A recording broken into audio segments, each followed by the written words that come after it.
আগামী 12 ফেব্রুয়ারি অনুষ্ঠিত হতে যাচ্ছে বহুল প্রতীক্ষিত ত্রয়োদশ জাতীয় সংসদ নির্বাচন। এই উপলক্ষে সব প্রস্তুতি সম্পন্ন।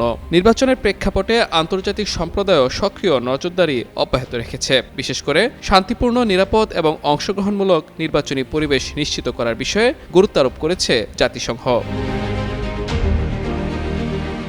জাতিসংঘের নিয়মিত ব্রিফিংয়ে বিষয়টি নিয়ে মন্তব্য করেন সংস্থাটির মহাসচিব অ্যান্টোনিও গুতেরেসের ডেপুটি মুখপাত্র ফারহান হক। বাংলাদেশ পরিস্থিতি নিয়ে এক গণমাধ্যম কর্মীর প্রশ্নের জবাবে তিনি বলেন, জাতিসংঘ চাইছে বাংলাদেশের নির্বাচন প্রক্রিয়া সুষ্ঠুভাবে এগিয়ে যাক। ফারহান হক বলেন, জাতিসংঘের পক্ষ থেকে আমরা সবসময় স্পষ্টভাবে বলেছি, নির্বাচনের জন্য এমন একটি পরিবেশ নিশ্চিত করা অত্যন্ত গুরুত্বপূর্ণ, যেখানে প্রত্যেক নাগরিক নিরাপদভাবে অংশগ্রহণ করতে পারবেন এবং ভিন্ন ভিন্ন মতামত স্বাধীনভাবে প্রকাশের সুযোগ থাকবে।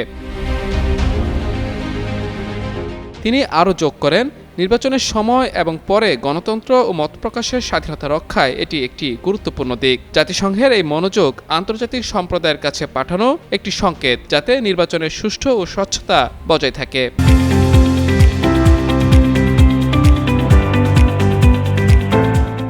সংস্থাটির পক্ষ থেকে এ ধরনের মন্তব্য এমন সময় এলো যখন দেশে নির্বাচন উপলক্ষে রাজনৈতিক এবং প্রশাসনিক প্রস্তুতি ত্বরান্বিত করা হচ্ছে।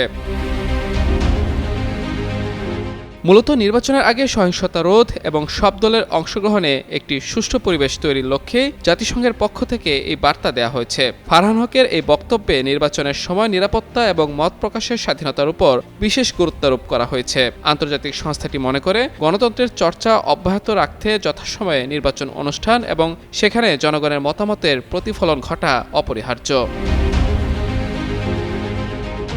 অন্যদিকে বাংলাদেশে আগামী নির্বাচনে জয়ী হয়ে যে দল সরকার গঠন করবে তার সঙ্গে যুক্তরাষ্ট্র কাজ করবে বলে জানিয়েছেন নতুন মার্কিন রাষ্ট্রদূত ব্রেন্ট ক্রিস্টেনসন। তার মতে, ভোট কেন্দ্রে গিয়ে নতুন সরকার নির্বাচনের মাধ্যমে মত প্রকাশ বাংলাদেশের জনগণের সার্বভৌম অধিকার। এখানে কে নির্বাচিত হবে, পরবর্তী নির্বাচিত সরকার হিসেবে কে দায়িত্ব নেবে, এটি বাংলাদেশের জনগণের সার্বভৌম সিদ্ধান্ত।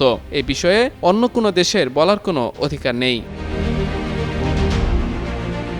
বাংলাদেশের ভবিষ্যতের বিষয়ে নিজের আশাবাদ ব্যক্ত করে রাষ্ট্রদূত আরও আশা প্রকাশ করেন, 2024 সালের আগস্ট থেকে বাংলাদেশে ব্যাপক পরিবর্তন ঘটেছে।